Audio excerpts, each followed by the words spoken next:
예수님 당시에 가장 막강했던 나라였던 로마 제국이 예수님을 십자가에 처형했을 때 그 누구도 이 사건이 역사의 분기점이 되고 대전환점이 될 것이라고 예상하지 못했습니다. 여러분, 우리가 사용하는 캘린더 2024년 그리고 매월 1 표시, 이 모든 것이 다 부활의 산물이라는 것 여러분 아십니까? 예수 그리스도에 의해서 역사가 주 전과 주님 오시기 전과 주님 오신 이후로 여러분 나뉘었습니다. 그래서 예수 부활은요, 역사상 가장 위대한 사건이라고 할 수 있습니다. 십자가에 죽은 예수님이 사망 권세를 이기고 부활 승천하신 것이 역사의 새로운 분기점이다라는 것이에요. 이것을 로마는 알지 못했습니다. 예수님의 부활은 단지 죽은 자가 다시 살아난 소생과 다른 차원이라고 그랬습니다. 여러분, 부활은, 특별히 예수님의 부활은 죽으신 후 살아나셔서 영원히 죽지 않고 사는 것을 부활이라고 말씀해 드렸습니다. 또한 예수님의 부활은요, 예수께서 부활의 첫 열매가 되심으로 그를 믿는 모든 사람들은 예수님처럼 여러분 부활을 확증할 수 있는 증표가 되었다라는 것입니다. 예수 부활했으니 나도 부활하리라, 나도 영생의 삶을 살리라 하는 확신을 갖게 되었다라고 하는 것입니다. 따라서 우리의 관심은 이제 예수님의 십자가에 머무는 것이 아니라, 예수님의 십자가가 우리의 신앙생활의 끝이 아니라 부활 승천하셔서 예수님이 지금 하나님 우편에서 무엇을 하시느냐, 예수님이 무엇을 하시고 계시느냐에 관심을 가져야 된다고 저는 생각을 합니다. 그러므로 예수 그리스도의 고난과 죽음을 상징하는 십자가는 여러분 예수 그리스도가 달려있지 않습니다. 왜 달려있지 않습니까? 사망과 죽음의 권세를 이기시고 부활하셨기 때문입니다. 여러분, 예수님은 십자가에 죽으셨으나 이제 승천하셨습니다. 지금도 살아 계신 줄 믿습니다. 여러분, 혹시 예수님이 십자가에 달려있는 십자가 형상을 보신 적이 있습니까? 아마 보셨을 거예요. 여러분, 카톨릭 성당에서 사용하는 십자가가 어떤 십자가입니까? 예수님의 형상이 새겨져 있는 십자가입니다. 그러나 개신교회, 교회의 십자가는 다릅니다. 어떻게 다릅니까? 형상이 없습니다. 여러분, 카톨릭이 저렇게 예수님의 형상을 십자가에 넣은 이유가 무엇일까요? 카톨릭은 성화상을 숭배합니다. 즉 그리스도, 성모 마리아, 천사, 거룩한 성인들 혹은 교회사의 거룩하고 순교적인 사건을 재현한 그림들을 신자 교육의 도구로까지 활용하고 있다라는 것입니다. 여러분, 심지어는 십계명의 두 번째 내용인 우상을 만들지 말라는 계명까지 변경시켜버렸습니다. 모든 것은, 여러분, 이 모든 것이 비성경적인 교리라는 사실을 우리가 여러분 기억해야 합니다. 가톨릭의 성화상을 통해서 그들이 알고 믿는 것이 있습니다. 성화상을 통해서 성인들이 자비를 베푼다고 믿어요. 삶의 중요한 순간에 그들이 함께 한다고 믿습니다. 그래서 병을 그들이 치료해주고 악마를 쫓아낸다든지. 그래서 여러분 가끔 성당에 가보면 성모 마리아상 밑에 보면요 달아있어요. 색깔이 변해 있습니다. 신자들이 그 성모상 발 밑을 만지고 어루만지고 기도하면서 이런 병낫기를 구하고 자신의 기도의 제목을 성모 마리아에게 아뢰는 거예요. 여러분, 이건 전혀 성경적이지 않다는 거예요. 이런 것을 성찬 예식과 같은 차원에서 준 성사 예식이라고 행하고 있는 거예요. 여러분, 그것이 갓바위에 손 얹고 그 돌 코에 여러분 손대고 기도하는 것과 뭐가 다르겠습니까? 다르지 않습니다.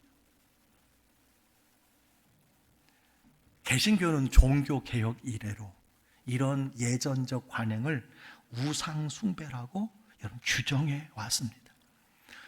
여러분, 집에 혹시 이런 십자가가 있거든 그냥 사용하셔도 되지만, 개신교가 믿는 여러분 십자가는 어떤 십자가인가, 이것을 꼭 기억해야 된다는 거예요. 십자가는 우리를 구원하신 구속의 여러분 상징의 의미로 우리에게 필요한 것입니다. 그러나 그 이상의 것은 아니라는 거예요. 십자가의 효력은 영원한 것입니다. 놀라운 것입니다. 그것은 오고 가는 모든 세대에 영원한 영향력이 있는 것이지만 단회적 사건이라는 사실을 기억해야 돼요. 예수님이 십자가에 죽으셨으나 다시 부활하셨습니다. 살아나셨어요. 여러분, 살아나신 예수님을 우리가 찬양해야지 십자가에 달려있는 예수님만 여러분 우리가 묵상하면 안 된다는 거예요. 예수님은 십자가의 고난과 죽음을 통해서 우리 죄를 속량하시고 부활 승천하셔서 하늘 영광 보좌에 살아서 지금도 계신다는 사실을 믿으시기를 주의 이름으로 축원합니다. 그래서 개신교는요, 예수 그리스도의 형상이 없는 십자가를 사용하는 거예요.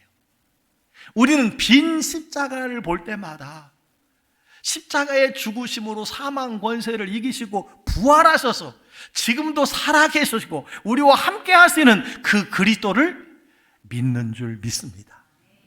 오늘 설교 제목은 성경이 말하는 부활입니다. 즉, 부활 승천하신 예수님께서 지금 무엇을 하시는가에 대한 말씀이에요. 가만히 제가 생각해 보니까 부활에 대한 설교를 많이 했어요. 부활에 관한 설교를 매 부활절마다 했습니다. 그런데 부활하신 그 예수님이 지금 어디서 무엇을 하고 계신지에 대해서는 설교를 안 해본 것 같아요. 여러분, 그렇지 않습니까? 부활하신 예수님이 지금 무엇을 하고 계실까요? 여러분, 이 말씀은 예수 그리스도의 십자가와 부활이 단지 2000여 년 전에 한 지역의 사건이 아니라는 것입니다. 그를 믿는 자에게는 영생이 있다는 것뿐만 아니라 천국의 소망을 갖게 하는 줄 믿습니다. 천국의 소망을 갖게 되기를 주의 이름으로 축복합니다. 부활 승천하신 예수님은 지난 2000여 년 동안 무엇을 하셨으며 앞으로 무엇을 하실까요? 부활 승천하신 예수님이 하나님의 우편 보좌에서 하시는 일은 무엇일까요? 그 첫 번째가요, 우리를 하나님의 자녀로 삼으시기 위해서 일하신다라는 사실입니다. 에베소서 1장 5절은 이렇게 말합니다. 그 기쁘신 뜻대로 우리를 예정하사 예수 그리스도로 말미암아 자기 아들들이 되게 하셨으니. 하나님께서 가장 기뻐하시는 것이 무엇이라고 기록되어 있습니까? 자기 아들들이 되게 하신다는 거예요. 하나님을 모르는 영혼들을 하나님의 자녀로 삼는 것, 이것이 하나님이 가장 기뻐하시는 뜻입니다. 예수님께서는 지금 하늘 보좌 우편에서 영혼 구원을 위해서 일하고 계신다는 거예요. 이것은 영원 전부터 하나님의 계획으로 하나님께서 가장 기뻐하시는 것이기 때문에 예수님이 이 일을 하고 계신다는 거예요. 여러분가 주목할 단어가 있습니다. 그 기쁘신 뜻대로입니다. 하나님이 기뻐하시는 뜻이라는 거예요. 여러분, 우리가 하나님의 자녀라면, 그리고 예수님이 주인된 우리 광주교회라면 하나님의 기쁨이 우리의 기쁨이 되어야 할 줄 믿습니다. 예수님이 하시는 일이 우리 교회가 해야 하는 일인 줄 믿습니다. 여러분, 하나님이 영혼 구원을 기뻐하시는 이유가 무엇일까요? 하나님은 사랑이시기 때문입니다. 여러분, 예수님의 십자가와 부활은 하나님의 사랑의 증표예요. 하나님의 사랑의 절정입니다. 이 하나님의 사랑을 우리가 체험하도록 예수님은 지금도 이 일을 하고 계신다라는 거예요. 많은 사람들이 왜 예수님이 더디 오시는지, 정말 다시 오시는 것인지 여러분 답답해하는 분들이 많이 계십니다. 그러나 예수님의 더디 오심은요, 우리를 위해서 하실 일이 있기 때문인 줄 믿습니다. 하실 일이 있어요. 베드로후서 5장 9절에 보니까 이런 말씀이 있어요. 주의 약속은 어떤 이들이 더디다고 생각하는 것 같이 더딘 것이 아니라 오직 주께서는 너희를 대하여 오래 참으사 아무도 멸망하지 아니하고 다 회개하기에 이르기를 원하시느니라. 아멘. 하나님의 마음은요, 모든 사람들이 회개하고 예수를 믿고 하나님의 자녀가 되는 것이라는 사실을 말씀해 주고 있어요. 여러분, 누구나 자동적으로 하나님의 자녀가 되고 하나님의 가족이 되는 것은 아닙니다. 하나님의 사랑은요, 예수 그리스도의 십자가와 부활을 믿는 자들에게 주시는 선물이라는 거예요. 누가 하나님의 자녀가 될 수 있습니까? 누가 영생을 얻고 누가 천국에 들어갈 수 있습니까? 하나님의 영, 예수님이 우리 안에 계신 자입니다. 예수님을 영접하고 믿는 사람인 줄 믿습니다. 예수님은 부활 승천하셔서 지금도 영혼 구원을 위해서 일하고 계신다는 거예요. 여러분, 주님이 일하십니다. 주의 자녀들도 일해야 될 줄 믿습니다. 예수님이 영혼 구원을 위해서 일하신다면 하나님의 자녀들이 일해야 될 것이고 하나님의 교회가 일해야 될 줄 믿습니다. 여러분, 예수님의 일하심에는 놀라운 결과가 있다는 사실을 기억하시기 바랍니다. 지금 현재 이 지구상에 하나님의 자녀가 약 28억이라고 합니다. 지난 25년간 세계 인구의 증가율보다 기독교인들이 더 많아지고 있다는 사실 여러분 아십니까? 대한민국은 줄어가고 있지만, 출산율도 줄어가고 있지만, 여러분, 유럽을 제외한 제3세계 교회는요, 놀랍게 부흥하고 있다는 거예요. 놀랍게 예수 믿는 사람들이 많아져 가고 있다는 것입니다. 여러분, 지구상에서 가장 예수 믿는 사람들이 많은 나라가 어딜까요? 미국입니다. 그 다음은 브라질이라고 합니다. 남미가 여러분 지금 복음으로 들끓고 있습니다. 아프리카도 에티오피아, 콩고 민주공화국, 여러분 80%, 90%에 이르는 여러분 신자들이, 예수 믿는 사람들이 나타나고 있습니다. 부활 승천하신 예수님이 하나님 우편 보좌에서 하시는 일이 무엇이라고요? 하나님의 자녀 삼는 일을 지금도 하고 계신다는 사실입니다. 우리 광주교회가 하나님의 자녀 삼는 일, 영혼 구원에 힘써야 될 줄 믿습니다. 두 번째로 부활 승천하신 예수님이 하나님 우편에서 하시는 일이 무엇일까요? 하나님의 자녀를 보호하고 돌보신다는 거예요.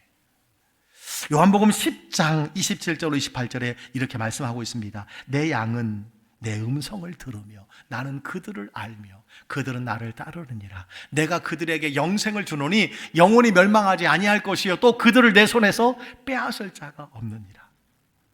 예수님은 부활승천하셔서 우리에게 영생을 주셨고 하나님 나라를 주셨을 뿐만 아니라 그 영생을 빼앗기지 않도록 지켜주시고 보호해 주신다는 거예요. 여러분, 영생이 무엇입니까? 예수의 영으로 사는 것이고 하나님의 자녀인 것을 기뻐하며 사는 것입니다. 예수님은 부활승천하셔서 지금도 이 영생을 우리가 누리도록 하나님 우편에서 우리를 응원하고 계시다는 거예요. 보호하시고 돌보신다는 사실을 믿으시기 바랍니다. 왜냐하면 너무나 우리가 하찮은 것과 영원하지 않은 것으로 이 영생을 잃어버리는 영혼들이 있기 때문이에요. 영생을 소홀히 여기는 사람들이 있기 때문이라는 거예요. 여러분, 세 번째로 부활 승천하신 예수님이 하나님 우편에서 하시는 일이 무엇이냐면요, 우리를 위해서 뭐하고 계세요? 기도하고 계십니다. 어떻게 성자 하나님이 성부 하나님께 기도하느냐고 말씀하시는 분이 혹시 계실지 모릅니다. 우리도 우리 자신에게, 우리 자신을 위하여, 우리 자신에 대하여 여러분 말할 때가 있지 않습니까? 동일합니다. 예수님은 이 사실에 대해서 정확하게 요한복음 17장 9절에 말씀해 주셨습니다. 내가 그들을 위하여 비옵나니. 예수님께서 기도한다는 거예요. 누구를 위해서? 믿는 자들을 위해서, 그리고 주께 돌아올 자들을 위해서 기도한다는 거예요. 내가 비옵는 것은 세상을 위함이 아니요 내게 주신 자들을 위함이니라. 그들은 아버지의 것이로소이다. 예수님께서는 무엇을 위해 기도하시는지 말씀해 주고 있습니다. 예수님은 단지 보다 나은 세상을 위해서 기도하는 분이 아니에요. 예수님은 우리가 좀 더 부유하고 우리가 더 편리한 삶을 살도록 기도해 주시는 것이 아닙니다. 예수님이 하시는 가장 중요한 기도는요, 여러분을 위해서 기도하는 것입니다. 예수님의 기도는 바로 여러분을 위한 기도라는 거예요. 여러분, 예수님이 우리를 위해서 기도하신다는 것을 깨닫는다면 우리도 깨어 기도해야 되지 않겠습니까? 예수님이 나를 위해서 기도하는데 우리도 여러분 기도해야 되지 않습니까? 여기서 우리가 주목해야 될 것은 두 가지입니다. 예수님이 지금도 간절히 기도하고 계신다는 거예요. 이것이 현재 진행형으로 되어 있습니다. 2000년 전부터 지금까지 계속해서 간절히 우리를 위해서 기도하고 계신다는 거예요. 이미 하나님의 자녀 된 자들을 위해서 기도하신다는 거예요. 그러나 거기서 머물지 아니하고요, 앞으로 자녀 될 자들까지 포함해서 기도하신다는 사실을 기억하시길 바랍니다. 우리가 누구를 위해서 기도해야 합니까? 나 자신을 위해서 기도해야 돼요. 또 우리 성도들을 위해서 기도해야 돼요. 그리고 또 기도해야 될 사람이 있습니다. 아직 주께 나오지 아니하는 사람들을 우리가 VIP로 정하고 태신자로 정하고 불신자들을 전도하기 위해서 그들의 이름을 불러가면서 여러분 기도해야 된다는 것을 말씀해 주고 있습니다. 예수님이 지금도 하늘 보좌에서 우리를 위해서, 그리고 구원받아야 될 사람을 위해서 기도하고 있다는 거예요. 여러분, 히브리서 7장 24절 25절에 이렇게 말씀해 주고 있습니다. 예수는 영원히 계심으로 그 제사장 직분도 갈리지 아니하느니라. 그러므로 자기를 힘입어 하나님께 나아가는 자들을 온전히 구원할 수 있으니, 보십시오, 예수님의 힘을 덧입어 하나님께 나아가는 자를 온전히 구원할 수 있다고 그랬어요. 누가? 예수는. 그가 항상 살아계셔서 그들을 위하여 간구하시느니라. 우리의 기도는 여러분 하나님 아버지께 드립니다. 누구의 이름으로 드려요? 예수님의 이름으로. 예수님의 이름으로. 누구의 도움을 따라서? 성령의 도우심을 따라서. 여러분, 이것이 기도입니다. 자, 참 기도가 무엇이냐? 참 기도. 그렇습니다. 하나님께 예수님의 이름으로 성령의 도움을 따라 드리는 것이 여러분 기도라는 사실을 꼭 기억하시기를 간절히 바랍니다. 예수님은 지금도 항상 자기에게 나오는 자들을 위해서 간구하고 계신다는 거예요. 이 중보 기도는 오직 예수님의 이름으로 구할 때 이루어지는 여러분 사역이라는 사실을 기억하시기 바랍니다. 특별히 우리의 중보자는 오직 예수 그리스도시요 보혜사 성령이라는 사실을 기억하시기 바랍니다. 그래서 로마서 8장 26절은 이렇게 우리에게 말합니다. 이와 같이 성령도 우리의 연약함을 도우시나니 우리는 마땅히 기도할 바를 알지 못하나 오직 성령이 말할 수 없는 탄식으로 우리를 위하여 친히 간구하시느니라. 그렇습니다. 부활 승천하신 예수님은 지금도 천국 보좌에서 우리를 위해서 하나님께 여러분 중보기도 하고 계신다고 말씀해 주고 있습니다. 사랑하는 성도 여러분, 우리도 다른 사람을 위해서 기도해야 될 줄 믿습니다. 우리도 영혼 구원을 위해서 기도해야 될 줄 믿습니다. 네 번째로 하나님 보좌 우편에서 예수님이 하시는 일이 무엇인가? 우리를 위해 처소를 예배하십니다. 우리가 잘 아는 말씀이 있습니다. 요한복음 14장 2절 3절입니다. 내가 너희를 위하여 거처를 예비하러 가노니 가서 너희를 위하여 거처를 예비하면 내가 다시 와서 너희를 내게로 영접하여 나 있는 곳에 너희도 있게 하랴. 예수님의 십자가와 부활을 통해서 우리의 거처를 예비하러 가신다고 말씀해 주고 있습니다. 예수님은 우리의 거처는 예비하셨을 것이라고 저는 생각을 해요. 그러나 아직 오시지 않는 이유가 무엇일까요? 아직도 구원받지 못한 사람들의 거처를 여러분 예비하기 위해서 주님은 지금도 계신다는 거예요. 거처를 다 예비하면 다시 온다고 분명히 여러분 말씀해 주셨습니다. 여러분 그의 부활 승천하신 예수님은 지금도 이 일을 계속하고 계신다는 거예요. 여러분 이것은 우리를 향한 약속이기 때문에 우리가 주목해야 할 예수님의 사역인 줄 믿습니다.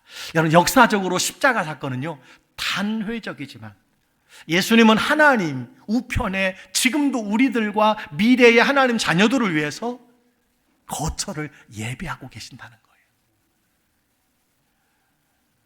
사도 바울은 우리에게 이렇게 권면하고 있습니다. 고린도전서 2장 9절입니다. 기록된 바 하나님이 자기를 사랑하는 자들을 위하여 예비하신 모든 것은 눈으로 보지 못하고 귀로 듣지 못하고 사람의 마음으로 생각하지 못하였다 함과 같으니라. 여러분 하나님께서 준비하시는 예수님이 준비하시는 이 처소는요 결코 우리의 눈과 귀와 마음으로 보거나 듣거나 깨달을 수가 있는 것이 아니라는 것입니다. 그러나 그것은 실제하는 것이라는 거예요. 여러분 천국은 성경 말씀 그대로 실제하는 곳이라는 사실을 믿으시기를 주의 이름으로 축원합니다. 마지막으로요. 예수님께서 부활 승천하셔서 하나님 우편에서 지금도 하시는 일이 있습니다. 우리가 사명을 온전히 완수하도록 지원하고 계셔요. 예수님은 부활하셔서 40일 동안 예루살렘을 거니시면서 수많은 증인들을 만났습니다. 500여 명이 동시에 예수님의 부활을 보았다고 성경은 말씀해 주고 있습니다. 근데 예수님은 왜 로마 제국의 왕궁에는 나타나지 않았을까요? 왜 사람들이 많이 운집하는 예루살렘 시장터에는 나타나지 않았을까요? 왜 수많은 사람들이 모이는 장소에 부활의 주님은 나타나지 않았을까요? 계속 모든 사람들에게 여러분 1년 동안 나타나시면 그래도 더 많은 사람이 믿었을 텐데 여러분 왜 나타나지 않았을까요? 그 이유는 한 가지라고 볼 수 있습니다. 여러분과 교회에 위대한 사명을 맡겨주셨다는 것입니다. 이 사명을 우리에게 주시기 위함입니다. 마태복음 28장 18절로 20절까지 예수님이 위대한 사명을 우리에게 주셨습니다. 예수께서 나와 말씀하여 이르시되 하늘과 땅의 모든 권세를 내게 주셨으니 그러므로 너희는 가서 모든 민족을 제자로 삼아 아버지와 아들과 성령의 이름으로 세례를 주고 베풀고 내가 너희에게 분부한 모든 것을 가르쳐 지키게 하라. 볼지어다 내가 세상 끝날까지 너희와 항상 함께 있으리라. 예수님이 가진 하늘과 땅의 모든 권세를 복음을 전하는 교회와 성도들에게 주시겠다는 거예요. 여러분 이 권세와 능력은 복음 전할 때 복음 전하는 나라에서 복음 전하는 선교지에서 특별히 나타난다는 것을 여러분 기억하시기 바랍니다. 하나님이 우리와 늘 함께 하십니다. 그러나 특별히 복음 전하고 사명을 감당하는 그곳에서 하나님이 항상 함께 하신다고 말씀해 주셨습니다. 그렇습니다. 주님께서는 오고 가는 모든 세대에 복음을 전할 사명을 저와 여러분에게 맡기시고 그리고 교회에 맡기셨다는 사실을 믿으시기 바랍니다. 예수님은 부활 승천하셔서 하나님 보좌 우편에서 지상 명령에 순종하는 이들에게 권세를 주시기 위해서 일하고 계신다는 거예요. 모든 민족을 제사 삼는 이 사명을 완수하도록 하늘과 땅의 모든 권세를 아낌없이 주시고 보내시고 격려하시고 가르쳐 주시고 특별히 항상 함께하여 주시는 줄 믿으시기를 바랍니다. 우리와도 함께 하시지만 특별히 하늘과 땅의 권세를요 누구에게 어떤 교회에게 영혼 구원을 위해서 제자 삼으려고 땅끝까지 가는 사람과 나라와 교회에게 주님은요 계속해서 지원해 주신다는 거예요. 도와주신다는 거예요. 그리고 함께해 주신다는 사실을 믿으시기 바랍니다. 여러분, 예수님이 언제 다시 오실까요? 예수님이 언제 다시 오실지에 대한 가장 결정적인 역사의 좌표가 있습니다. 무엇일까요?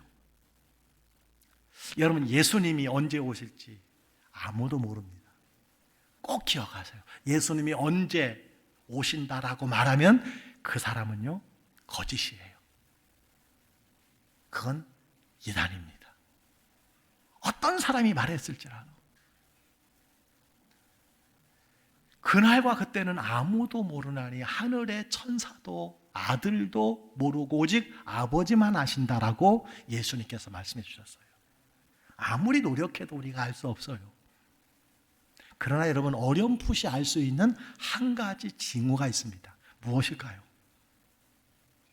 무엇일까요? 마태복음 24장 14절의 말씀입니다. 다 같이 한번 읽어보겠습니다.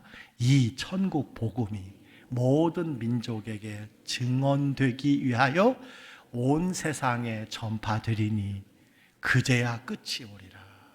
주님이 언제 오신다는 거예요? 땅 끝까지 이르러 복음이 전파될 때, 땅 끝까지 이르러 복음이 전파될 때. 아까 말씀드렸습니다. 지금 전 세계적으로요, 예수 믿는 사람들이 폭발적으로 늘어가고 있어요.